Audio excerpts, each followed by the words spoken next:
자, 오늘 말씀은 야곱의 장례식이긴 한데 야곱이 이제 애굽에서는 가장 높은 사람 중에 하나입니다. 왜냐하면 총리의 아버지니까요.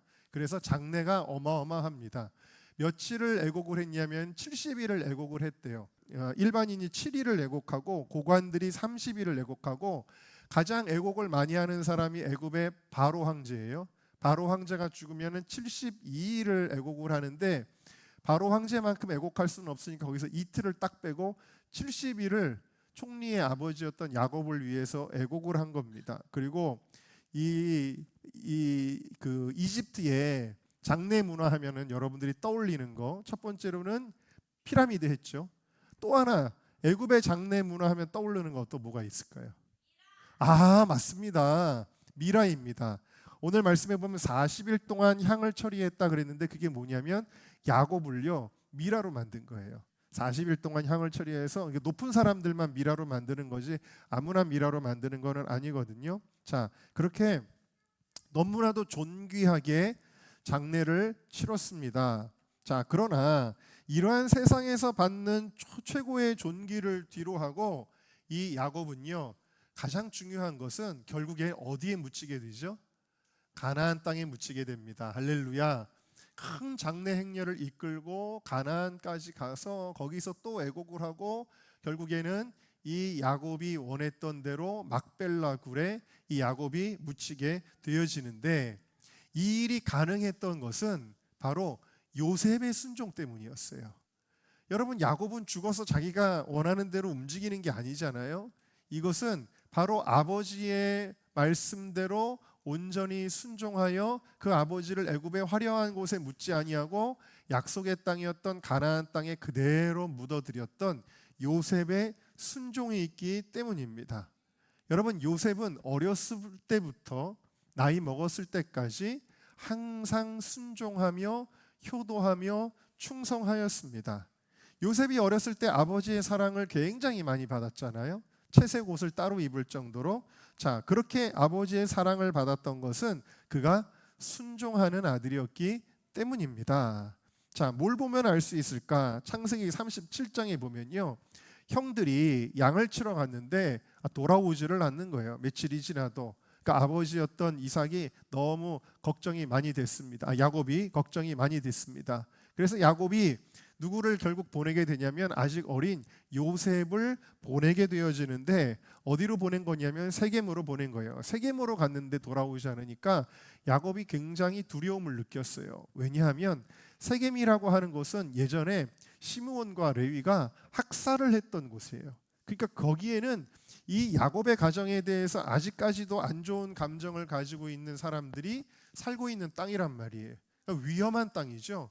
그 위험한 땅에 형들이 갔다가 돌아오지 않을 때 그 어려운 땅에 아직 어린 막내 요셉을 보내게 되는데 아버지, 내가 거기를 어떻게 가요? 거기까지 어떻게 가요? 거기 위험해요. 한마디 토를 달지 않고 이 아들은요, 네 아버지, 제가 그렇게 하겠습니다 하면서 아버지와 아버지의 염려와 책임을 자기가 떠안고 거기까지 가게 됩니다. 자, 그런데 세겜에 갔는데 형들을 찾았어요? 못 찾았어요? 못 찾았어요. 형들이 없는 거예요. 자, 보통 사람들 같으면 거기서 그냥 포기하고 돌아와야 되는 겁니다. 아버지가 시키는 대로 순종해서 세겜에 갔는데 세겜에 형들이 없었어요. 그래서 돌아왔어요. 그래도 누가 뭐라 그럴 사람이 누가 있겠습니까? 자, 그런데 이 요셉은 어떻게 했어요? 요셉은 세겜의 형들이 없으니까 수소문을 하는 겁니다. 저는 지금 형들을 찾고 있어요. 저희 형들 못 보셨나요? 그러다가 야, 니네 형들 저 도단으로 갔다.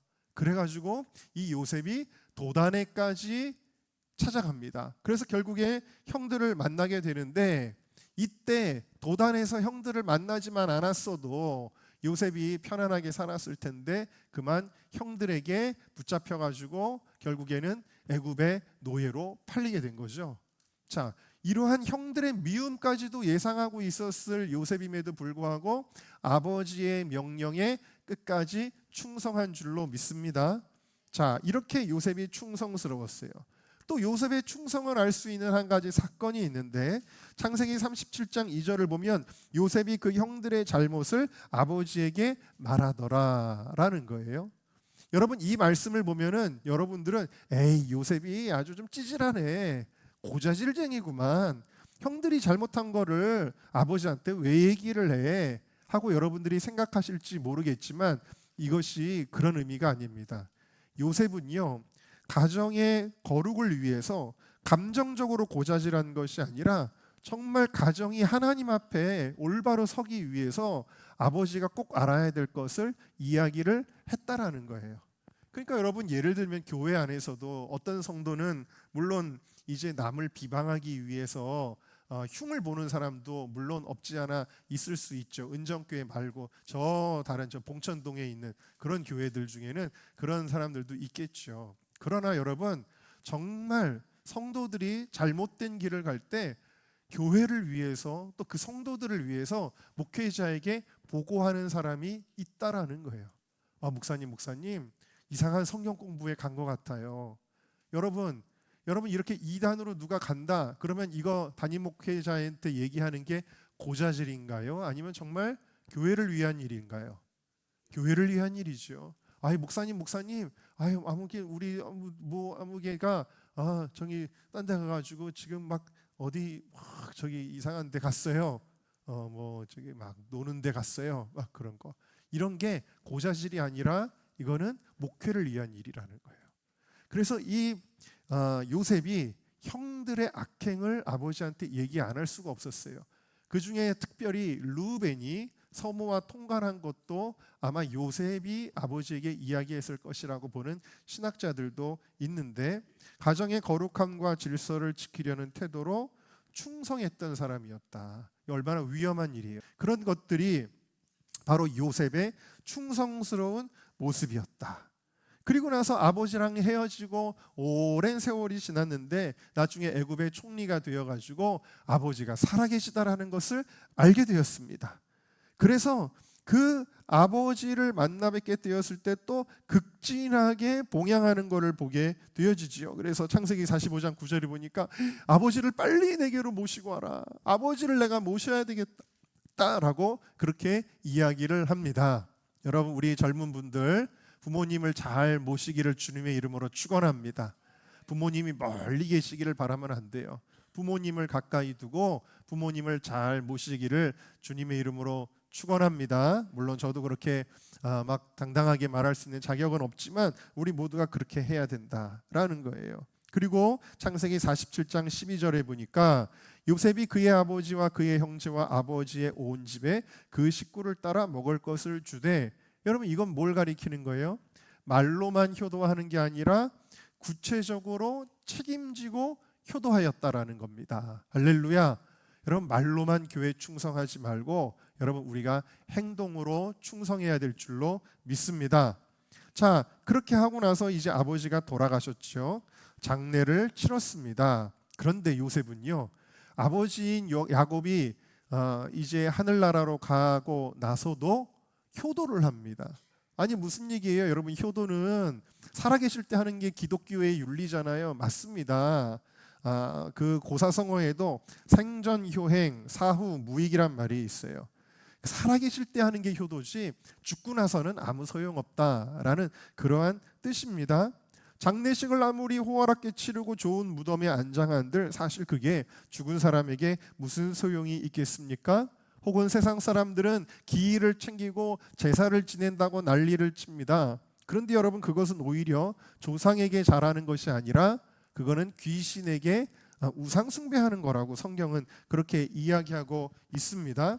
자, 그래서 살았을 때 효도하는 것이 기독교적인 효도입니다. 그러나 딱 한 가지 예수님 믿는 사람들도요, 부모님이 돌아가시고 나서도 해야 할 효도가 한 가지가 있습니다. 그게 뭘까요? 그것은 바로 신앙의 유언을 잘 받들어서 지키는 것입니다. 할렐루야.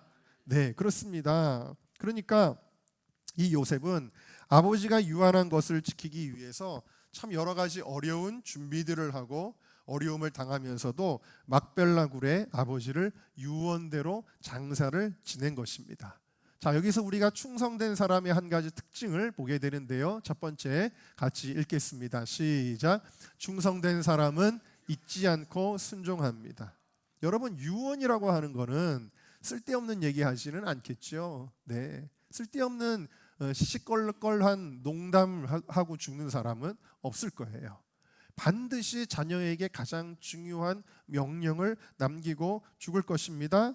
신앙인이라면 하나님 말씀대로 살아라, 예배 잘 드려라, 그렇게 유언을 남기지 않겠습니까? 자, 그러니까 가장 자녀에게 중요하다고 생각되는 그 신앙의 유업을 우리가 잊지 말고, 이제 아버지 돌아가셨으니까, 부모님 돌아가셨으니까 안 보이니까 뭐 그냥 이제 내 맘대로 살아야지가 아니라 그 약속의 말씀들을 잊지 않고 순종하시기를 주의 이름으로 축원합니다. 이제 장로님네도 이제 예준이가 지금 군대 아마 훈련소에서 훈련이 거의 끝나가고 있을 것 같은데, 여러분, 자녀들을 군대에 보내면서 부모들은요 신신당부할 겁니다. 너 군대 가면 뭐 잘해라? 예배 잘 드려라. 교회 빠지면 안 돼. 훈련 피곤하다고 해서 교회 빠지면 안 돼. 예배 잘 드려라. 여러분, 신신당부를 하겠죠. 그리고 뭐 전화 연락이라도 되면은 조마조마하게 물을 겁니다. 오늘 교회 갔었어? 근데 여러분, 부모님이 안 보여요. 내가 교회를 가는지 안 가는지 알 길이 뭐가 있습니까? 확인할 길이 없는 것 아니겠어요? 그러나 부모가 보지 않아도 부모님이 남긴 신앙의 유업은, 말씀은 잊지 말고 지켜야 된다라는 거예요. 네, 그것이 바로 요셉의 충성이었다. 그래서 아버지를 막벨라 굴에 장사하는 모습을 보게 되어집니다. 자, 그리고 나서 요셉은요 이 과정 속에서 또 어떤 모습을 보여주냐면요, 충성스러운 사람은 교회 안에서만 충성스러운 게 아니라 여러분의 직장에서, 또 사업장에서, 또 가족과의 관계에서도 충성스러워야 될 줄로 믿습니다. 바로 요셉은 그러한 면모를 보여주고 있는데, 그게 무엇이었는지 두 번째 충성된 사람의 특징입니다. 읽어볼까요? 시작. 충성된 사람은 크고 작은 일을 허락받고 행합니다. 여러분, 창세기 41장에 보면은 이 요셉이 바로왕 앞에 나갈 때 어떻게 나가냐면, 히브리 사람들은 수염을 기르잖아요. 그런데 바로왕 앞에 나갈 때는 수염을 기르면 안 된다는 걸 알 수 있습니다. 면도를 하죠. 면도를 다 하고 그리고 황제 앞에 나아가는 것을 보게 되어져 있습니다. 자, 그런데 지금 요셉은요 상을 치르느라고 면도를 할 수가 없어요. 수염이 길렀습니다. 그러니까 왕에게 나아가지를 못해요. 그러니까 굳이 신하를 시켜서 사람을 보내가지고 황제에게 이렇게 말합니다. 뭐라고 말하냐면, 내가 아버지의 장례를 지금 치르는데 우리 아버지를 저 가나안 땅 막벨라 굴에 묻을 수 있도록, 제가 갈 수 있도록 허락해 주세요 라고 그렇게 이야기를 합니다. 그러니까 왕은 워낙 요셉을 좋아하잖아요. 그러니까 요셉이 부탁하면 주저하지 않고, 야, 네 아버지가 너에게 맹세시킨 대로 네가 장례를 그럼 그렇게 치르도록 해라. 그러면서 오히려 필요한 물건들도 공급을 해주잖아요. 그런데 여러분, 우리가 알아야 될 것이 있습니다. 사실 요셉이 이렇게 왕에게 허락을 받을 필요가 없어요. 요셉의 위치에서 자기 아버지 장례 치르는 것까지 시콜콜하게 아버지의 그 장례에 대해서 이 왕에게 허락을 받을 필요가 없습니다. 그냥 통보만 해도 돼요. 그러나 요셉은 신하로서 상전인 왕에게 크고 작은 일을 전부 허락받고 해야 되겠다고 하는 생각을 가지고 있었기 때문에 이것조차 자기가 직접 나아가지 못하니까 신하를 보내서 왕의 허락을 받고서야 그 장례식을 치른 것을 보게 되어집니다. 여러분, 충성이란 무엇이냐? 나의 권위자에게 크고 작은 일을 소상하게 알리는 것이 충성된 사람이에요. 할렐루야. 우리가 신앙생활하면서 에이, 이런 것까지 말씀드려야 돼? 그러면 안 된다라는 거예요. 아이들이 부모 생각과는 반대로 자기 멋대로 하면 그것이 효도가 아닌 것처럼 내 멋대로 하는 것은 충성이 아니다라는 것입니다. 누가복음 16장 10절을 같이 읽어보겠습니다. 시작. 지극히 작은 것에 충성된 자는 큰 것에도 충성되고 지극히 작은 것에 불의한 자는 큰 것에도 불의하니라. 아멘.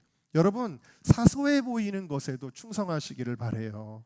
어떤 크고 대단한 것만 충성하는 게 아니라 사소한 것도 우리의 권위자에게 알리고, 교회라면은 목회자에게 알리고 허락받고 그렇게 움직이는 사람 되기를. 여러분, 신앙생활을 잘 못하는 사람들의 특징이 뭐냐면, 아까 제가 그런 예도 들었지만 어느 집회를 간다 그럴 때도 얘기 안 하고 막 돌아다니는 사람들이 있어요.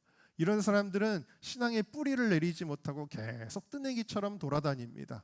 근데 목사님, 누가 어디 좀 가서 은혜 받자고 하는데 여기 가도 되는데요? 그러면 보고, 아닙니다 집사님, 여기는 가시면 안 됩니다. 하나하나를 허락받고 움직여야 된다 라는 거예요. 목사님, 이번에 우리 초장에서 이렇게 뭐 야유회를 이렇게 다녀오려고 그러는데 목사님 다녀와도 될까요? 물어보고 그리고 가야지. 그냥 자기들 멋대로 그냥 어디 우리 놀러 갔다 옵시다 그리고 막 싱싱 다녀오고, 우리가 이러면 안 된다라는 거예요. 우리가 작은 것에도 충성되기를 주님의 이름으로 축원합니다. 자, 여기서 우리는 무엇을 배워야 하는가? 저와 여러분은, 오늘 우리 성도들은 우리의 영원한 상전이시고 우리의 아버지 되시는 하나님께 크고 작은 것들을 허락받고 움직이시기를 주님의 이름으로 축원합니다.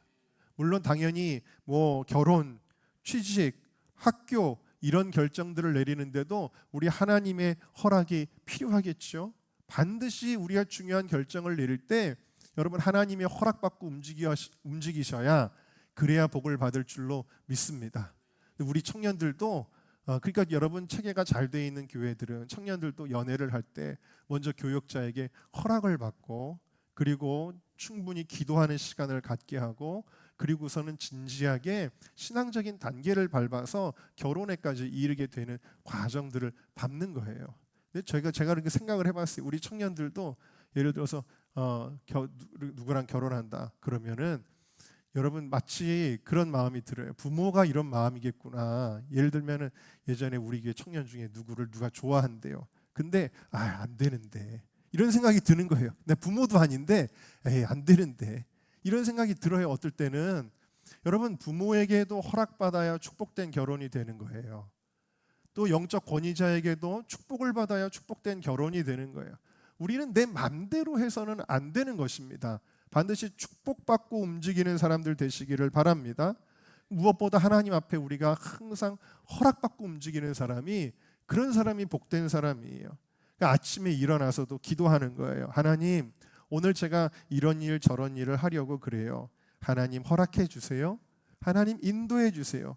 이 한날의 생활을 내 뜻대로 하지 말고 하나님이 인도하시는 대로 되게 해 주세요. 여러분, 그렇게 기도하고 움직이는 사람, 그렇게 충성스러운 사람의 하루하루를 하나님께서 복되게 하여 주실 줄로 믿습니다. 자, 마지막 세 번째, 요셉의 모습을 통해 발견하는 충성된 사람의 특징입니다. 시작. 충성된 사람은 주인에게 해를 끼치지 않습니다. 여러분, 요셉이 드디어 고향 땅을 37년 만에 밟아보게 되는 거예요. 아버지 장례 때문에. 얼마나 정말 그립고 가보고 싶겠습니까? 자, 더더군다나 큰 장례도 치렀겠다. 한번 갈 때 일주일이고 한 달이고 아니 몇 달이고 더 있고 가고 싶지 않겠어요? 보통 사람이라면 그렇게 하고 싶지 않겠습니까? 혹은 그렇게 한다고 해도 그걸 누가 흠을 잡겠습니까? 왕도, 그래, 이번에 네가 고향에 가는데 내가 특별 휴가를 주마, 좀 쉬다 오거라, 아마 하지 않겠습니까? 그런데 오늘 본문을 한번 우리 볼까요? 14절입니다. 같이 읽어보겠습니다. 시작. 요셉이 아버지를 장사한 후에 자기 형제와 호상꾼과 함께 애굽으로 돌아왔더라. 장례식 딱 치르자마자 바로 돌아왔다라는 것입니다. 왜 그랬을까요? 요셉은 지금 총리로서 애굽의 막중한 업무를 맡고 있는 거예요. 그래서 하루라도 총리로서 일을 하지 않으면 왕에게 손해가 될 수 있는 거예요. 왕에게 손해를 끼친다는 것은 애굽이라고 하는 국가의 손해가 될 수도 있는 것입니다. 요셉은 자기만 생각하는 사람이 아니라 공동체에 대하여 책임감을 가지고 있는 사람이에요. 그래서 내가 장례식을 치렀으면 됐지, 왜 하루라도 왕위에게 손해를 끼칠 수 있어서 되겠나, 내가 나라에 손해를 끼치면 되겠나. 그래서 37년 만에 밟아본 고향이지만 뒤도 돌아보지 않고 다시 자기의 임지로 돌아오고 있다, 그러한 이야기입니다. 여러분, 그래서요, 충성된 종이란 무엇이냐? 주인에게 손해를 끼치지 않는 종이 충성된 종인 줄로 믿습니다. 여러분, 달란트 비유를 보면은 5달란트를 맡기고 2달란트를 맡기고 1달란트를 맡깁니다. 자, 종이 이제 내 손에 5달란트, 2달란트, 1달란트를 이제 내 손에 갖게 된 거예요. 자, 여러분, 이 달란트는 누구의 것입니까? 네, 이건 누구 것이죠? 내 손에 있지만 여러분, 준 거예요, 맡긴 거예요? 맡긴 거예요. 내 것이 아니입니다. 그렇기 때문에 5달란트 맡았던 종과 2달란트 맡았던 종은 쉬지 않고 바로 다음 날 나가서 장사를 시작합니다. 그리고 장사에서 갑절을 남기게 됩니다. 그리고 주인이 돌아왔을 때 착하고 충성된 종아, 네가 작은 일에 충성하였음에 큰 것으로 맡기겠다라는 복을 받게 되어집니다. 그런데 1달란트 받은 종은요, 이 사명을 감당하지 않아요. 왜 그랬을까요? 이 달란트에 대한 책임감이 없었기 때문이에요. 이 달란트가 내 손에 있다고 해서 내 걸로 생각했다. 여러분, 만약에 내 거라면 땅에 묻어두면 어떻습니까? 이게 내 거라면 어디 길 가다가 흘리면 또 어떻습니까? 아무 상관이 없는 거예요. 그러나 주인이 준 게 아니라 어떻게 한 거예요? 이걸 가지고 열심히 남겨라라고 사명을 맡긴 줄로 믿습니다. 자, 그렇기 때문에 여러분, 오늘 우리가 알아야 될 것은 무엇이냐? 내게 주신 모든 것이 하나님의 것입니다. 시간도 하나님의 것, 물질도 하나님의 것, 체력도 재능도 다 하나님의 것이니까요. 여러분, 우리는 충성을 다해야 될 줄로 믿습니다. 다시 말하면 여러분, 우리가 세상에서도 회사를 다닐 때 예수 믿는 사람은요, 그냥 회사에서 어떻게 시간 때우고 봉급 받을 생각만 하면 될까요? 안 될까요? 안 되는 것입니다. 내가 이 회사에 손해를 끼치면 안 되지. 내가 이 회사에 도움되는 사람이 되어야지. 이런 마음으로 직장 생활 하시기를 주님의 이름으로 부탁을 드립니다. 교회에서도 마찬가지. 내가 우리 교회에 손해를 끼치면 안 되지. 내가 사명을 소홀히 하면 다른 사람이 더 힘들게 해야 되잖아요. 내가 내 책임을 자꾸 누구에게야 떠넘기고 싶어하고 회피하려고 하면 안 돼요. 책임을 다하는 사람이 충성된 사람이라는 것을 기억하시기를 주님의 이름으로 축원합니다. 이런 사람들은 어떨까요? 어떤 회사를 가든지 그 회사에서만이 아니라 어떤 곳에 가든지 인정받고 형통하는 사람이 되는 것입니다. 이런 사람은 사업을 해도 형통하게 되는 것입니다. 이런 사람은 학교에 가도 형통하게 되는 것입니다. 그래서 요셉은 충성스러운 사람이었기 때문에 어디를 가든지 여호와께서 함께 하심으로 그가 범사에 형통하였더라. 할렐루야. 여러분, 축복받기를 원하십니까? 내년에 2026년에도 여러분 복을 받기를 원하십니까? 복은요, 여러분, 거저 주어지는 것이 아닙니다. 사람들이 아들의 이름을 요셉이라고 많이 지었던 때가 있습니다. 요셉이라는 이름을 지을 때는 아마도 요셉이 받았던 축복을 생각하면서 요셉의 이름을 지었을 것입니다. 그런데 여러분, 우리가 알아야 될 것은 요셉이 받은 축복보다 더 중요한 것은 요셉의 충성스러움이었다라는 거예요. 성경은 복 받는 비결이 충성이라고 가르쳐주고 있습니다. 성경 구절을 몇 개를 같이 한번 읽어볼까요? 잠언 28장 시작. 충성된 자는 복이 많아도 속히 부하고자 하는 자는 형벌을 면하지 못하리라. 그냥 어떻게 주식이나 해서 혹은 로또나 사서 코인이나 해가지고 부자가 쉽게 되어봐야 되겠다, 이런 사람들은 오히려 벌을 받는데요. 충성된 사람이 복을 받는 줄로 믿습니다. 시편 101편을 읽습니다. 시작. 내 눈이 이 땅에 충성된 자를 살펴 나와 함께 거주하게 하리니 완전한 길에 행하는 자가 나를 섬기리로다. 하나님은요, 이 땅에서 누가 충성된 사람을 찾으시는 줄로 믿습니다. 자, 마태복음 25장, 우리 아까도 소개했지만 같이 읽겠습니다. 시작. 그 주인이 이르되 잘하였도다 착하고 충성된 종아, 네가 작은 일에 충성하였음에 내가 많은 것으로 네게 맡기리니 내 주인의 즐거움에 참여할지어다. 할렐루야. 여러분, 2025년에도 결산의 시간에 하나님께서 이와 같이 여러분들에게 말씀하실 수 있는 사람 되기를 주님의 이름으로 축복합니다.